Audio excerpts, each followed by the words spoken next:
Buenos días, alumnos del segundo año de secundaria. Les saluda la profesora Sharon y nuestros Espino. El día de hoy vamos a estudiar los desajustes de la personalidad. La personalidad puede atravesar una serie de desajustes o trastornos producto de diferentes causas biológicas o medioambientales. Los desajustes suelen ser frecuentes y estar presentes en todo ser humano. Involucra estados de frustración, depresión y estrés.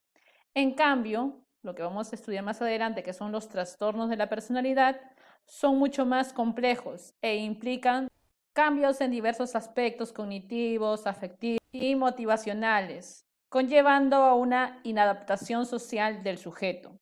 Debemos de tener en cuenta que según Coulton, el ajuste de la personalidad es el equilibrio existente entre las necesidades, las capacidades y las aspiraciones del individuo con las exigencias, recursos y oportunidades del medio.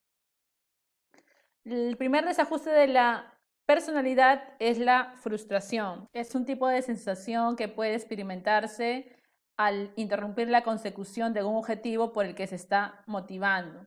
Por ejemplo, si tú estás estudiando mucho para un examen y al final en ese examen sales desaprobado, tú te vas a frustrar, vas a tener esa sensación de que no has alcanzado tu objetivo. Es algo normal que una persona puede sentir. La fuente de la frustración puede ser externa o personal. Cuando vamos a hablar acerca de la fuente externa, se va a basar en la demora, en la falla, en el rechazo, en la pérdida y otros bloqueadores directos de las necesidades. Cuando vamos a hablar de las fuentes de la frustración de manera personal, va a estar relacionada con las características personales sobre las cuales se van a ejercer poco control. El otro desajuste de la personalidad es el estrés. Es un estado relativamente estable que se manifiesta por un conjunto de respuestas fisiológicas, corporales y de tensión ante situaciones de amenaza.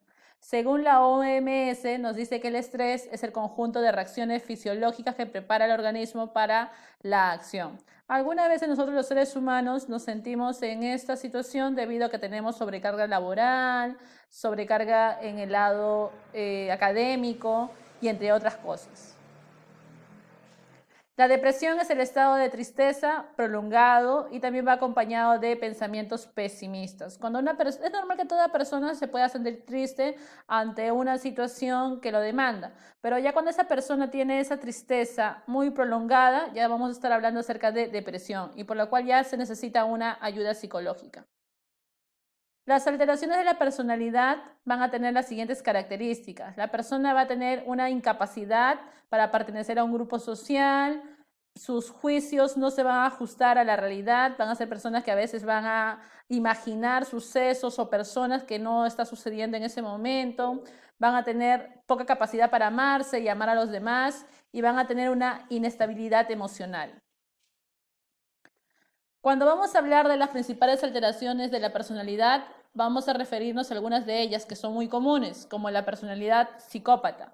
Esta personalidad se va a caracterizar por la falta de normas morales en la persona, porque tiene un carácter antisocial, pero son personas muy inteligentes y a veces tienden a mentir.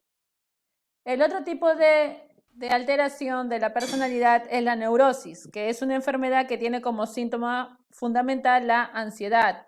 La persona que la padece tiene conciencia de ello, pero vamos a estudiar los siguientes tipos.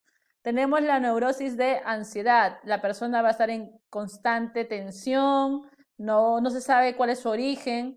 Esa persona va a tener alteraciones en el nivel biológico, va a comenzar demasiado a sudar, su corazón va a palpitar rápido porque tiene una aceleración en el pulso, por lo tanto va a tener taquicardia y también van a haber algunas alteraciones psicológicas como la persona va a sentir amenaza y cierto temor.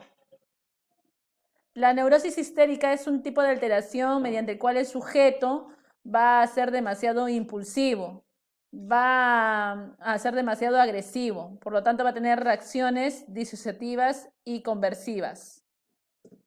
Y pueden ser de dos tipos. Pueden ser la histeria disociativa, que presenta estados de fuga, por ello su tendencia a utilizar su imaginación para falsear la realidad. Igualmente presenta amnesia y pérdida de la conciencia, llegando a la personalidad múltiple.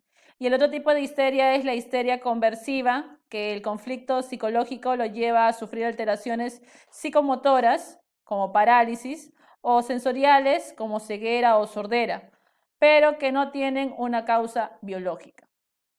El otro tipo de neurosis es la neurosis fóbica.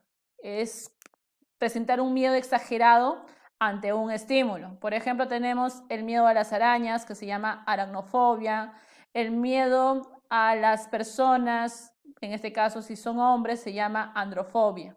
Y así, esta persona va a tener un miedo exagerado. A ello se llama neurosis fóbica. La neurosis obsesivo-compulsiva es aquella enfermedad que presenta una persona que tiene una conducta demasiado obsesiva con un objeto. Así existen personas que son muy obsesivas con la limpieza, personas que siempre les gusta estar cerrando los caños constantemente. En el caso de la imagen, esta persona que le gusta tener los objetos a una distancia igual es muy perfecta, para ello está incluso utilizando la regla. El otro tipo de neurosis es la neurosis hipocondríaca, que el sujeto siempre va a tender a crear una enfermedad. No existe esa enfermedad, pero esta persona la crea, la piensa. Es por eso que conlleva a tomar medicamentos no teniendo la enfermedad adecuada. La siguiente enfermedad es la enfermedad llamada psicosis, que es una enfermedad que se caracteriza por la pérdida del contacto con la realidad. Eso se debe a drogas, cuando hablamos de una psicosis orgánica. Y una psicosis funcional, no hay lesión evidente, pero sin embargo se puede manifestar en esquizofrenia, que es una enfermedad que se caracteriza por los siguientes síntomas.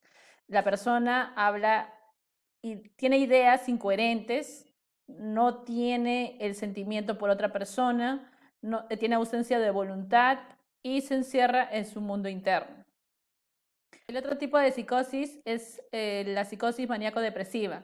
En esta persona se está desarrollando los sentimientos como la melancolía, es una persona que está en etapas de mucha agitación, es demasiado impulsiva.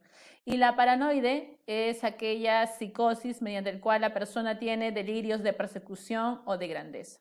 Bueno, alumnitos, eso ha sido todo por el día de hoy. Nos estamos viendo en una próxima oportunidad. Muchas gracias.